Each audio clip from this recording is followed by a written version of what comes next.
welcome to this video lecture series on animation. These videos are a part of Pelikaupunki Oulu project and are based on lectures that I gave during the spring of 2020 at Oulu University of Applied Sciences as a part of their game development course. So animation is the subject of these videos, and more specifically 2D animation with Adobe's Animate software. Adobe used to call it Flash Professional, but the name was changed to Animate a few years back, so if you haven't been paying attention, you might have missed that. In part 1, I'll talk briefly about the history and basics of animation. So if you're new to animation as an art form and as an industry, you might be interested to watch it.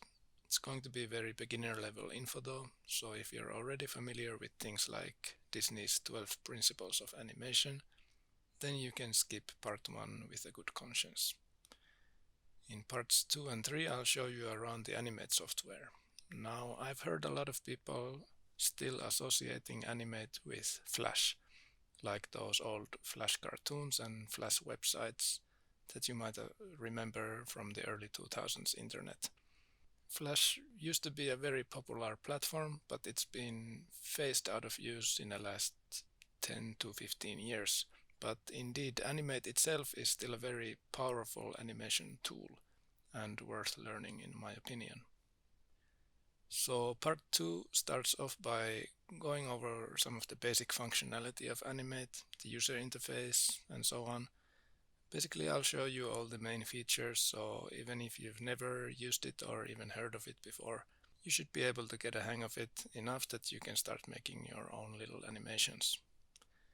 I'll also explain some of the more advanced tools and techniques that are maybe not necessary for simple animations, but should be very beneficial if you're looking to create some more complicated sequences. Finally, in part 3, I'll do something like a live demonstration of how I do character animations inside Animate. I've sort of developed my own workflow around it over the years, and so it's pretty exciting for me to get to share it with you. Alright, head on over to the next video and let's get started.